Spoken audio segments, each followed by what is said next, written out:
Proverbs 29, verse number 18. Simple verse, many of you know this. Where there is no vision, the people perish. But he that keepeth the law, happy is he. You may be seated. I'm going to read another portion of Scripture found in the New Testament in just a minute in the book of 3 John. But it's amazing to me how many unhappy apostolics there are. Right. What has happened to the joy that you got and received when you were first born again? There's got to be a reason that you're no longer complete inside and you're no longer full of joy and happiness. God doesn't change, so it must be me. I'll say that again. God doesn't change, so it's got to be me. Something in my life, something in my lifestyle has created a void again that God filled at one time. I want you to notice this simple scripture where it says, where there is no vision, not visions with an S. Right. It's singular. It's important that we pay note to these things. It's singular, but yet people is plural. Where there's no singular vision, the people of God perish. There can only be one vision in the local assembly of God. Right.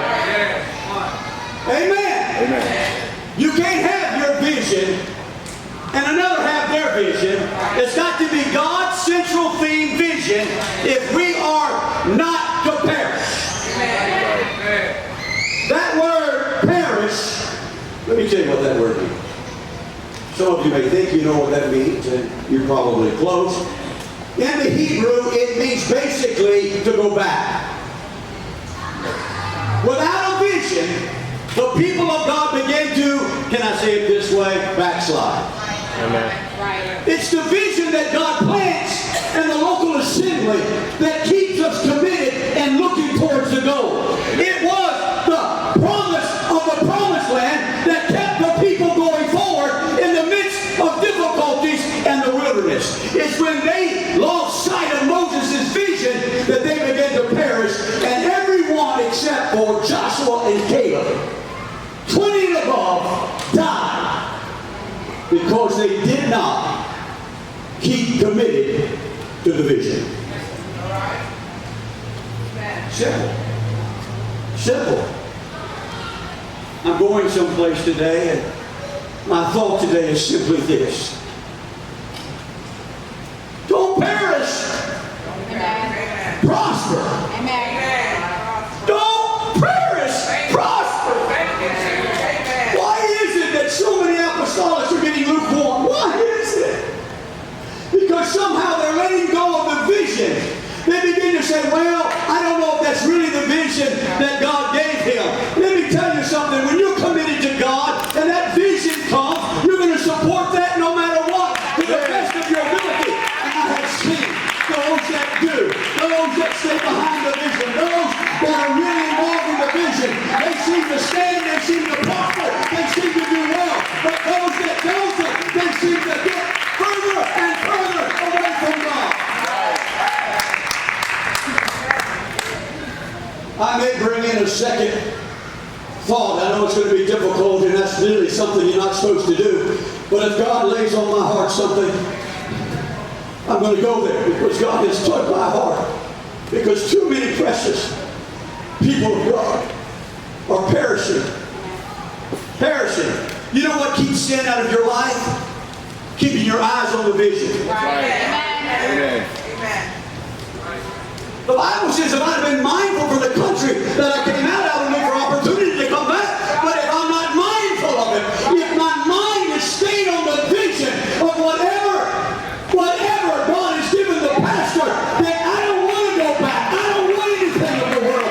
You understand what I'm saying? I am inspired. I've got to keep going. It don't matter whether there's grasshoppers. It don't matter what's going on. It doesn't matter that they build a chemical plant out there. God knows. It doesn't matter that we've got to wait. It doesn't matter that the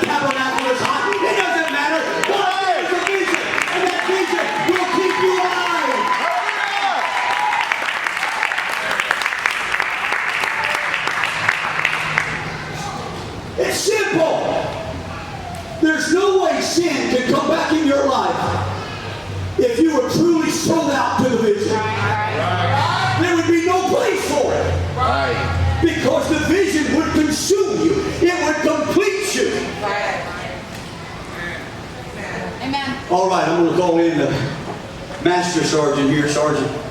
You know, he's going to give you the mission. Where soldiers, if they lost sight of the mission, they begin to complain. Right. They begin to be in disunity. Right. They begin to say, well, I don't really know what I'm fighting for. I don't really understand what we're doing. And then they begin to have dissension. And then they begin to start complaining. And they begin to cause a problem between leadership. And they begin to say, well, maybe we need a new company commander. Well, it's not the company commander. It's because you lost sight of the order. Right. You lost sight of the order. God gives His local assembly an order. And that order is to go forward and to possess. Oh, what God is open. There's no doubt in my mind. God sold our own building. We advertise it. God sold it. God worked miracles in this building. It's time to understand. Quit looking for the easy way. Amen. You can't have victory without a fight. Right. Amen. You can't have a testimony without a battle. Right. Amen. Don't perish. Prosper. You don't know how it breaks my heart to see people that at one time were active in the altar worshiping.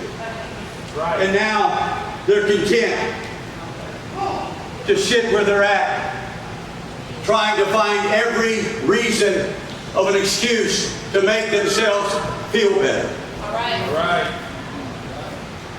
I'm not saying that basically for those that have never been up here. That's not what I'm talking about. I'm talking about those that were committed and now they're not. Those that were up here and now they're not. Listen, I heard good reports of Brother John Brown preaching and how it moved many people. But listen, God has entrusted me with your soul. I am your pastor and I'm trying to get you to understand something. You don't have to perish. You don't have to backslide. Keep your eyes on the vision. Amen.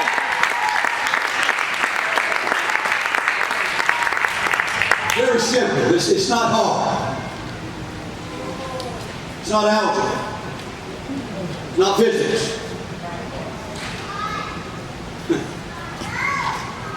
Not calculus. Woo. I'm glad. Calculus is, you can have it. Yeah. It's pretty easy.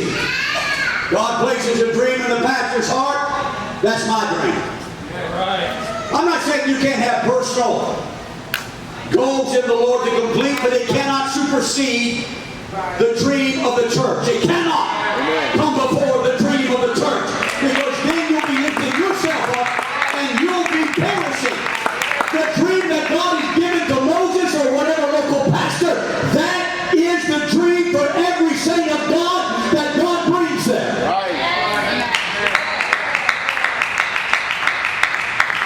3 John, verse number 1, Evangelist is going to read for me. The elder unto the well-beloved Gaius, whom I love in the truth. Beloved, I wish above all things that thou mayest prosper. What does God, He inspired this through the Apostle Paul. What does God want? He wants above all things for you to prosper. And be in health. And to be in health. He doesn't want you sick. Even as thy soul prospereth. Even as thy soul prospereth. That word prosper there means to satisfy. Amen. He wants to complete.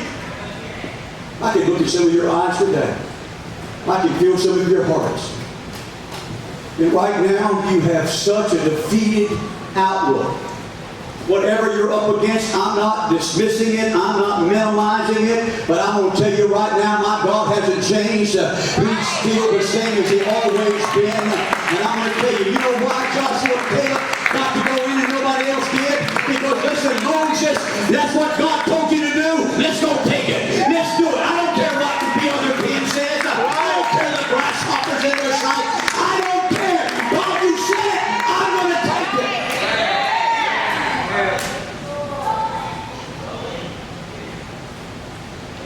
You don't have to perish. You don't have to perish.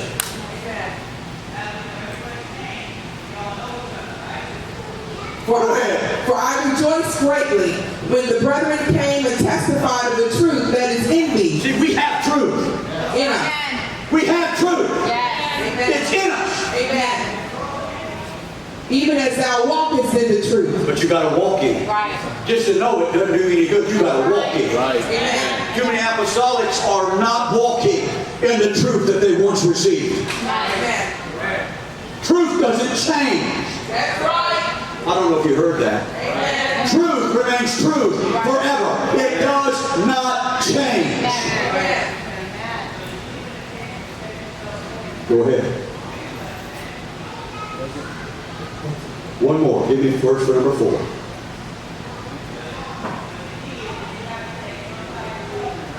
You'll get it up there in just a moment. I have no greater joy than to hear that my children walk in truth. No greater joy than to walk in truth.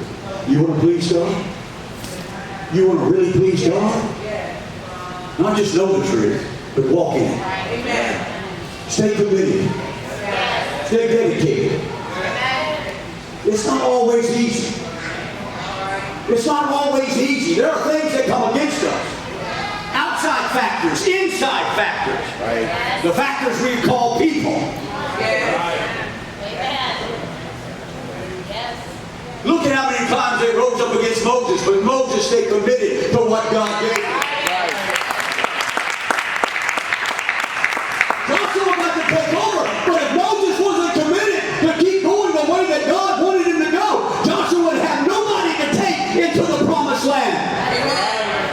You say, well, Moses wandered here and wandered there. Listen, sometimes God will do things to test you, whether or not you're committed or not, whether or not you're faithful or not. There's some times in your life when you're going to wander around and think, my goodness, what in the world am I doing? It seems like I'm going in circles. God is just trying to say, listen, at least you're walking. At least you're moving. Amen. Dead people don't move. People that are alive move. You better hear me. If I'm alive, I'm going to move. I'm going to keep on walking. I'm going to keep going in the direction that God wants me to go, even if I've been there before.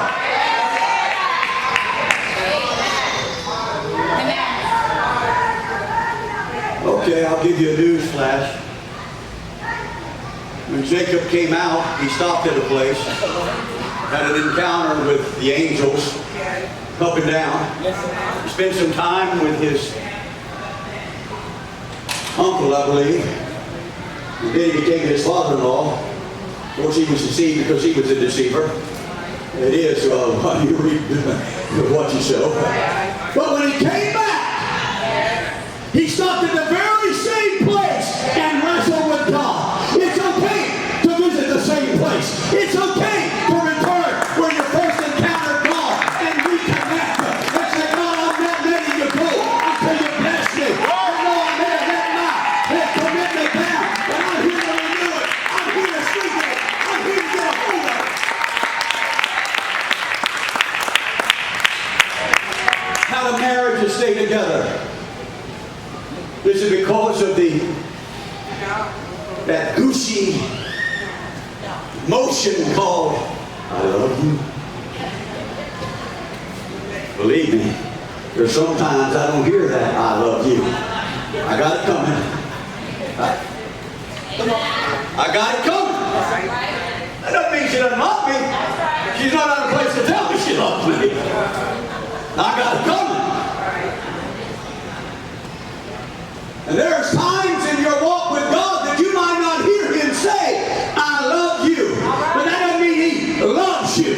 Maybe he's looking for you to straighten up because you got it coming. Hello? You got it coming. And God said, listen, I'm going to keep on loving you, but I'm not going to tell you right now until you get back committed where you need to be.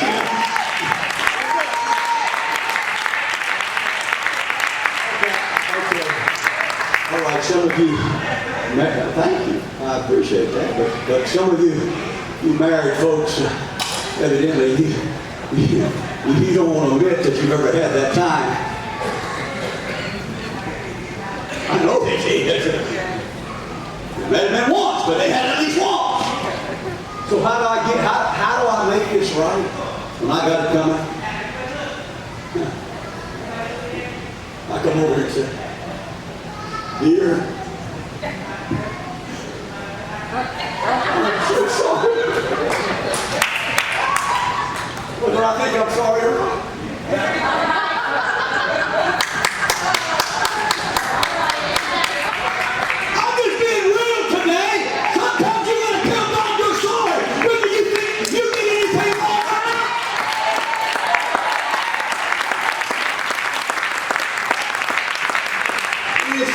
me, I just need some space right now. I go to plan B. And this gets her every time. Dear, I'm so sorry. Sometimes you gotta get on your knees.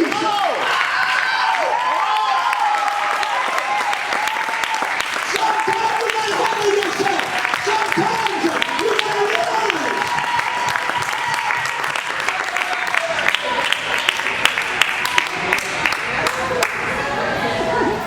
I'm just telling you the truth. I'm a man. I'm not perfect.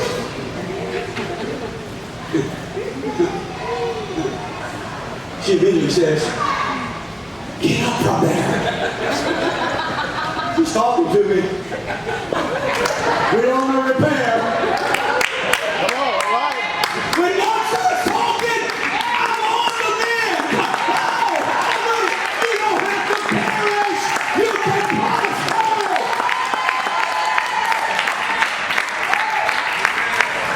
Look, man, husbands, I don't have a lock on that. You can take my move if you want to.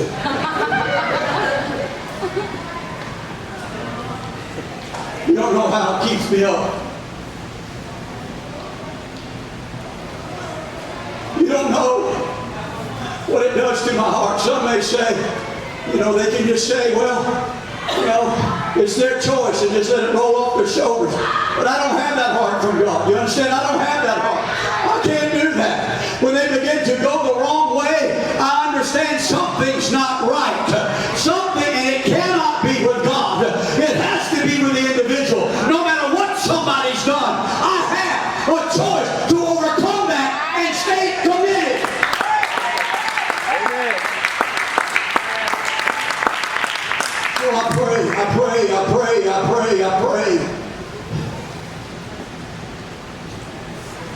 But I don't forget those that are committed as well. So I'm gonna talk about two groups of people. There's one group that no matter what the pastor says that God has spoke to his heart about, they're going to always question it. They're going to look at physical things and begin to say, well, that don't seem like that's God. Really? 10 of them said that to Moses. Took them 40 years. Yeah, they still died. Thank you, evangelist. You know what I'm saying? Two groups. One, God can do this and God can do that and God can move from an 8,500, whatever it was, 8,000 rent of a building and move it down to 3,000, and they still say, well, that's just a coincidence. Really?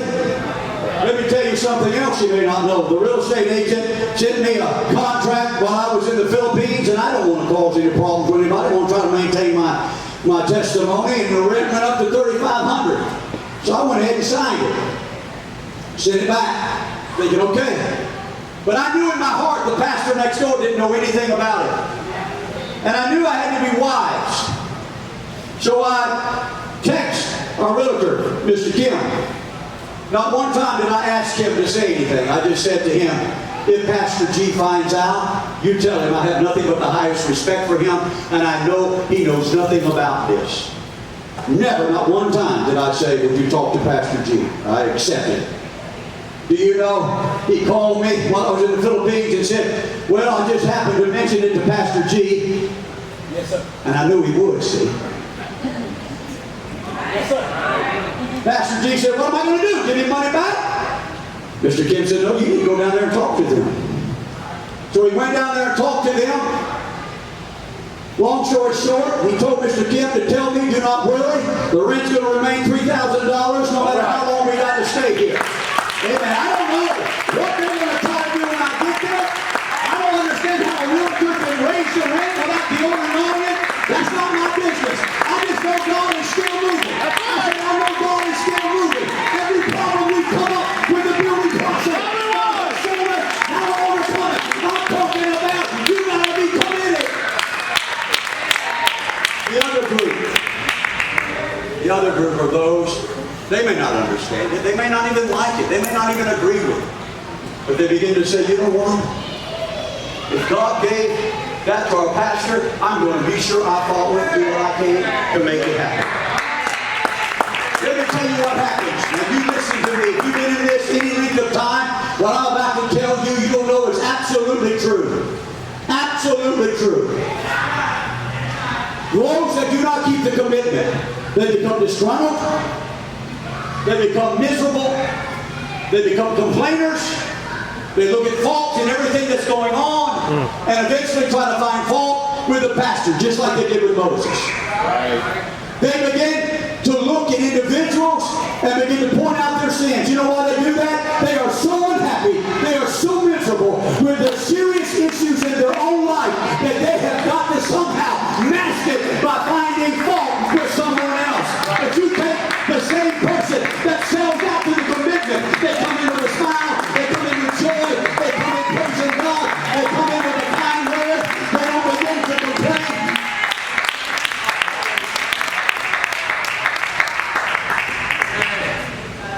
And those people that are struggling, that may have went backwards, and they haven't said anything like that, they have the best chance to come back. Amen.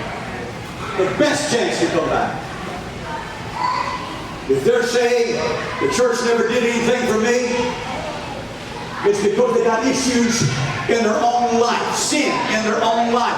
And I promise you this, you think is it this easy? Well, you think what you want, I know it is. If I stay committed to the calling of God, how can sin come in my life? How can it come? It may come knocking, it may try to get in my mind, but my mind is staying on the commitment. My mind is staying on the Lord. My mind is staying where God has called me. And therefore, it don't matter what's going on when I come in to the tabernacle, I'm going to smile. I'm going to lift my voice. I'm going to shout for the Lord my God fights for me. Amen.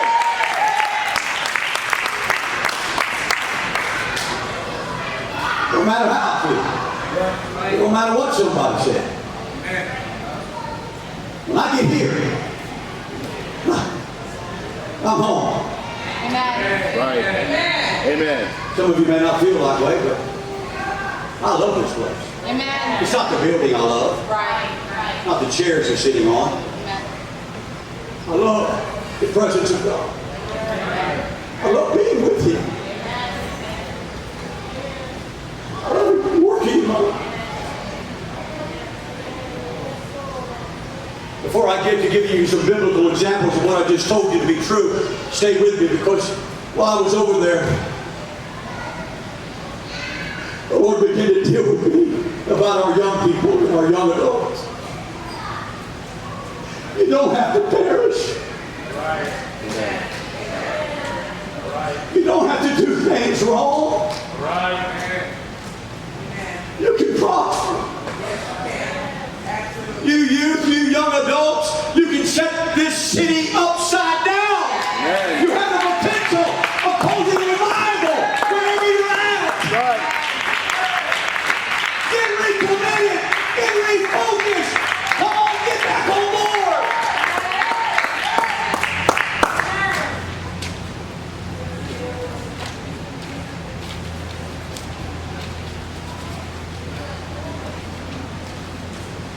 Is it because our young people are wandering and struggling because of what they may be hearing at home? How their parents may not be committed?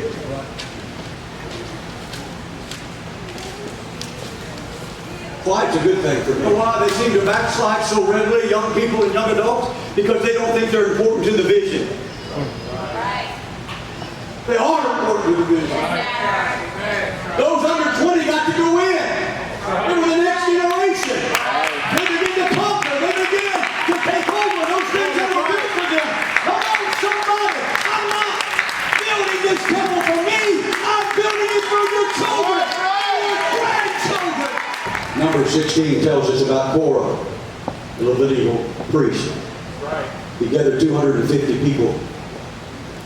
He began to tell Moses, you take too much on yourself. You know what else he pulled in? He pulled in a man by the name of Dothan. It was not a Levi. He was of the son of Reuben.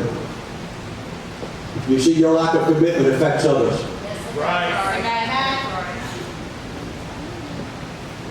the way you're living for God and your commitment and what you're doing affects other youth, other young adults, other adults. Right.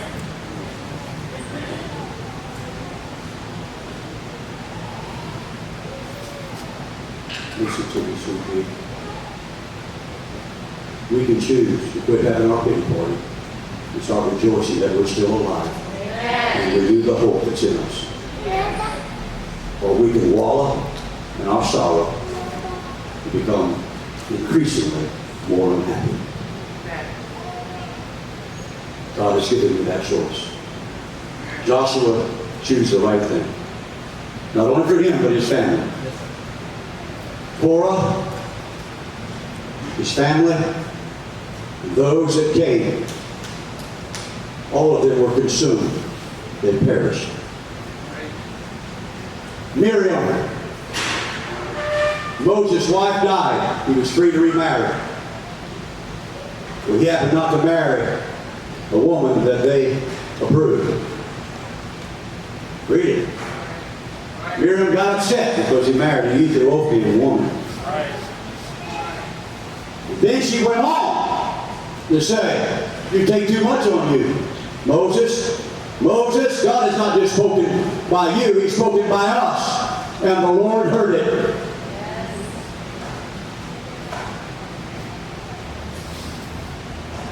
She had leprosy. If it wasn't for the mercy of Moses, she wouldn't have been restored. But let's go to the New Testament. Let's don't leave those out. Judas Iscariot.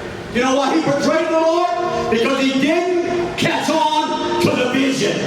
Right. All right. He had his own vision. His own way of thinking Jesus ought to reign. His own way of Jesus, you should be doing this. Jesus. That all that woman broke, it could have been sold. The money given to the poor. As we stand this morning,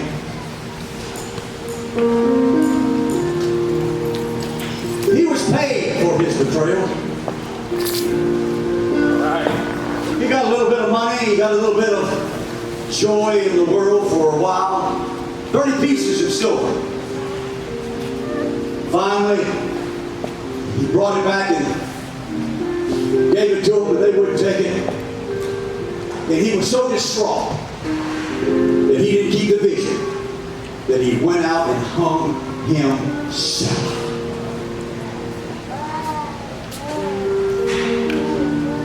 God wants you to have the desires of your heart, but he wants it done the right way.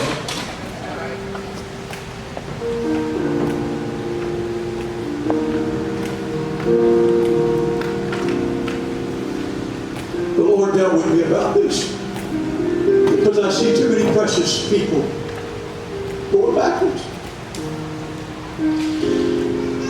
Too many. On a different road. The Lord wants to help you on your journey. Believe it or not, he wants to help you with your journey.